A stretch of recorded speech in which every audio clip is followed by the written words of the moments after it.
இன்றைக்கி என்ன லஞ்சுன்னு பார்த்துடலாமாங்க. ஆதர்ஸ்க்கு எப்பயும் போல ஸ்கூல் இருக்குது, அதனால் சாப்பாடு போட்டு இதிலே வெண்டைக்காய் குழம்பு ஊற்றிட்டேன். ஏன்னா புளி குழம்புனா கெடாது, அதனால் இதிலே ஊற்றியாச்சு. நெக்ஸ்ட்டு பார்த்தீங்கன்னா பீட்ரூட் பொரியல் பண்ணியிருந்தேன், அதுவுமே செஞ்சாச்சு. சாப்பாடும் காலையிலத்துக்கும் மதியானத்துக்கும் சேர்த்து வச்சாச்சு. இன்னும் எல்லாம் மாற்றி வைக்காமல் இருக்குது. இப்போ தான் குக்கரே ஓப்பன் பண்ணேன். இனிமேல் தான் எல்லா பாத்திரத்தையும் மாற்றி வைக்கணும். பாத்திரமும் பார்த்திங்கன்னா சைட் பை சைடாக ஓரளவுக்கு எல்லாமே விளக்கியாச்சு. கொஞ்சமாக காஃபி இருந்துச்சு, சூடு பண்ணி வச்சுருக்கேன். இன்னும் குடிச்சிட்டு நானும் குளிச்சுட்டு தம்பி கொண்டு போய் ஸ்கூலில் விடணும். இப்போ வந்து 9:30க்கு தான் ஸ்கூலு அப்படிங்கிறனால கொஞ்சம் ரிலாக்ஸாக கிளம்புற மாதிரி தான் இருக்குது. அவனை விட்டுட்டு வந்துட்டு நானுமே வேலைக்கு கிளம்பிடுவேன். இப்படி தாங்க ஒவ்வொரு நாளும் மார்னிங் போயிட்டே இருக்குது. டெய்லியுமே லஞ்ச் வீடியோ போடலான்னு நினைப்பேன், ஆனால் பட் டைமே இருக்கிறது இல்லை. ஏன்னா எழுந்திரிக்கிறது 7 மணிக்கு மேலே தான் எழுந்திரிச்சிட்ருக்கேன். எப்போ கரெக்டாக அந்த 7:30க்கு ஸ்கூல் ஸ்டார்ட் ஆகுதோ அப்போ தான் 5:30 மணிக்கு எழுந்திரிக்கிறது. 9:30 அப்படிங்கிறனால நானே ஒரு 7 o'clock மேலே தான் எழுந்திரிக்கிறது. ஆனால் டெய்லி இப்படி தான் போயிட்டுருக்கு. நைட்டு பார்த்தீங்கன்னா ஏதோ ஒன்று சிம்பிளாக ரவையோ சேமியாவோ அல்லது தோசை இட்லி இந்த மாதிரி தான் சிம்பிளாக டிஃபன் முடிச்சுக்கிறது.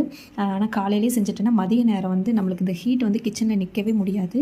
அதனால் மார்னிங்கே சமையலில் செஞ்சு முடிச்சிடுறது. இனிமேல் தான் ஸ்டவ் கவுண்டர் டாப் எல்லாமே க்ளீன் பண்ணணும். ஒரு 10 மணிக்குள்ளே எல்லா வேலையும் முடிச்சிட்டோம்னா மதியானத்துக்கு வந்து நம்ம கிச்சனில் நிற்கணும் அப்படிங்கிற அவசியம் கிடையாது. எல்லா லேடிஸுமே இதை கொஞ்சம் ஃபாலோ பண்ணிங்கன்னா கொஞ்சம் உங்களுக்கு ஈஸியாக இருக்கும். இல்லாட்டி ரொம்ப ஹீட்டாக இருக்கும், நிற்கவே முடியாது, பயங்கர வேர்வையாக இருக்கும்.